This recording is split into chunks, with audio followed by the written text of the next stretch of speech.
This is Revelation 6:4, and it reads, "And there went out another horse that was red, and power was given to him that sat thereon to take peace from the earth, and that they should kill one another. And there was given unto him a great sword."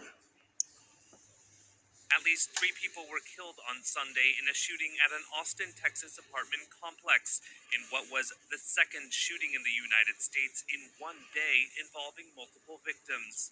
Austin Police Department Acting Police Chief Joseph Chacon said a manhunt is still underway for the suspect.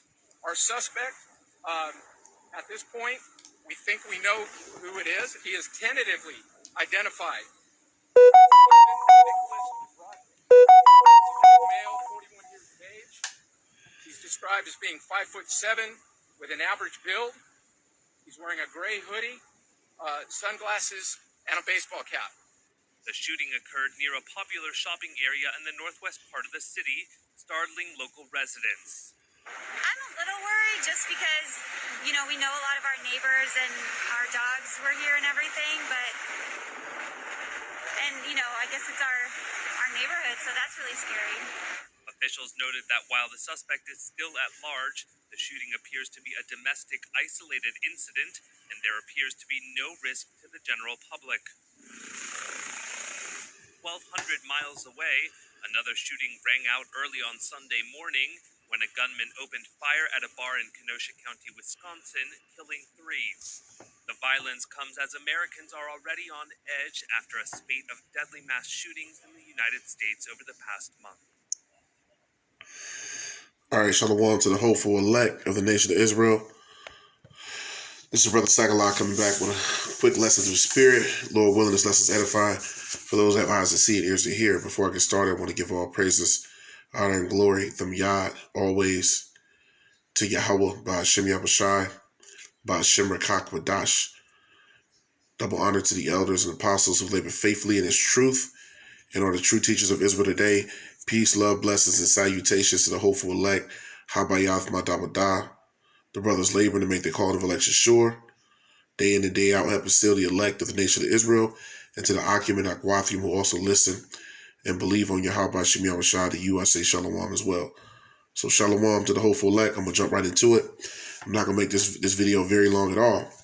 I just want to hit a few points. I started off going into the fact that in Revelation 6:4, that, the wicked, Esau, Edom, the border of wickedness, the son of perdition, these are all names for the Edomites, is in rulership. Therefore, great violence is upon the earth. We're on the earth that is encompassed by great violence. It tells you in 2 Ezra 15 and verse 6 that wickedness has exceedingly polluted the whole earth. And what is that? Iniquity, which is evil doings. Great violence is upon the earth. Great violence is upon the earth. So this is the times that we are in, thus saith the prophecies. The prophecies tell us the times that we are in.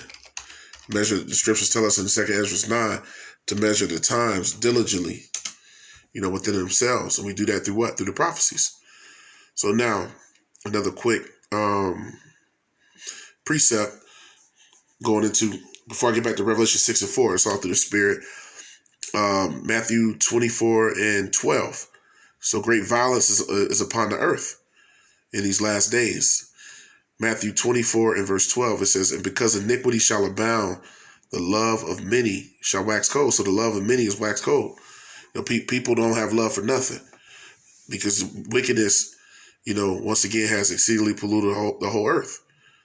We are in those perilous times spoken of in the scriptures. So, the love of many is waxed cold.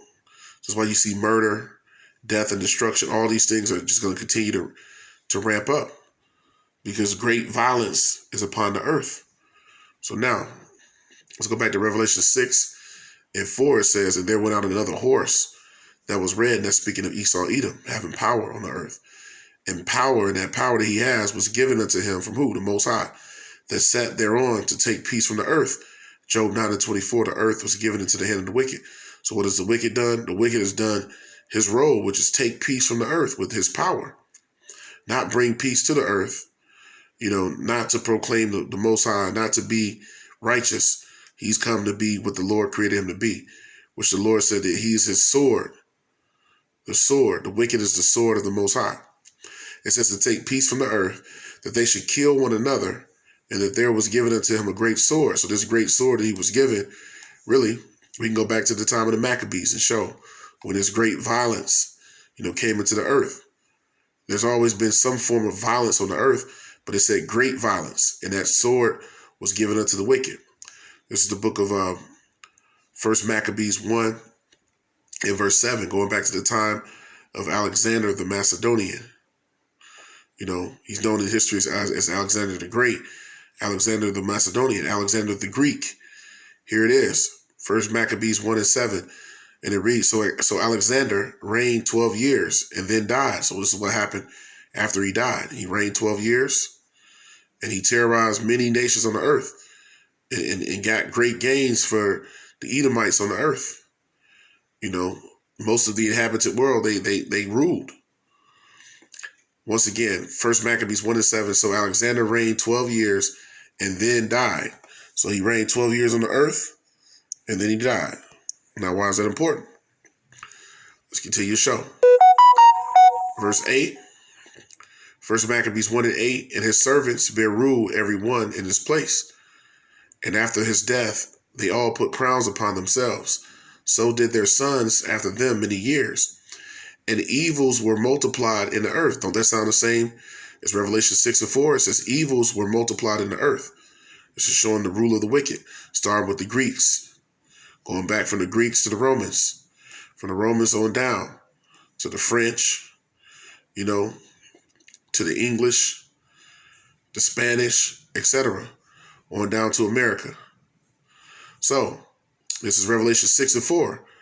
It says, there went out another horse that was red, speaking of Esau, Edom, and power was given unto him that set thereon to take peace from the earth, that they should kill one another, and there was given unto him a great sword. That sword goes all the way back, to the book of Genesis, that Esau was given, and that blessing was given from Isaac, who was Yahushua.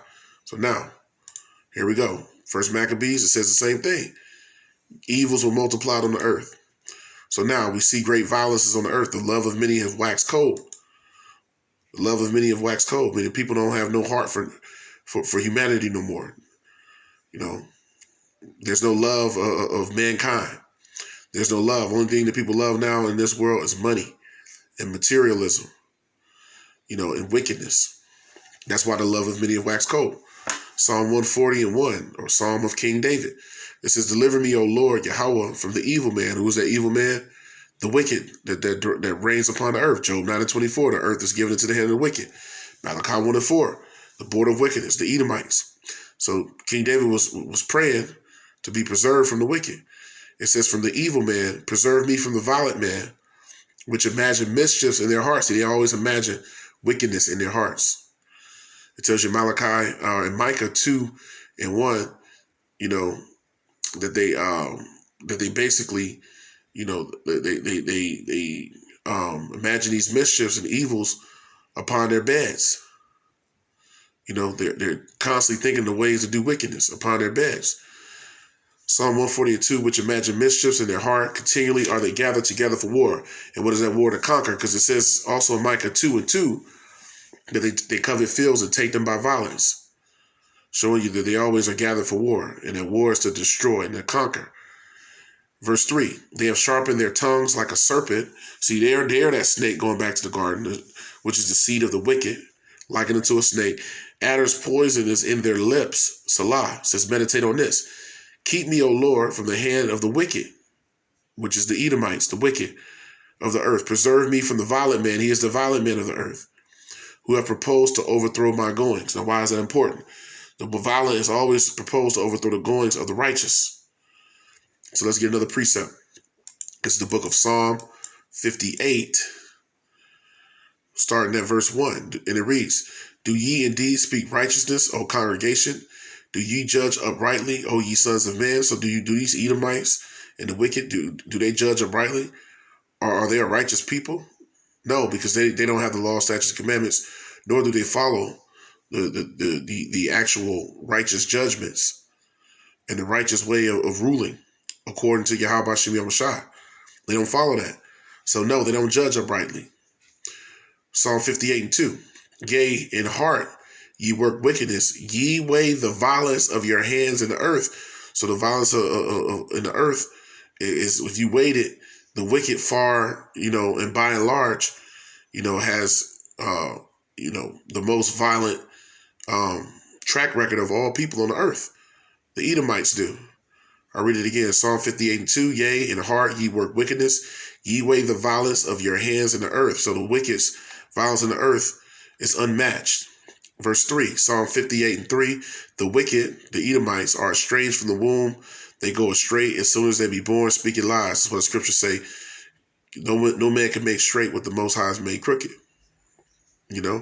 Speaking of the wicked. Verse 4, their poison is like the poison of a serpent. That's why they keep being likened unto a snake. They are like the deaf adder that stoppeth her ear. That's their lies, their philosophies. And what are these lies and philosophies? The wine of Babylon. The wickedness that they push forth in the earth through their media, etc. Now, let's get a few more precepts. Speaking of the wicked is all throughout the scriptures. Great violence is upon the earth because the wicked is in rulership. When the wicked are in rulership, the people mourn and the earth mourns. When the righteous beareth rule, then it's the opposite. The people rejoice. Psalm 73:6. And it reads, therefore pride compasseth them, who? The wicked. It says, about as a chain, violence covereth them as a garment. So they're being covered, with wickedness on the earth. And they're covering the earth with wickedness because they rule on the earth.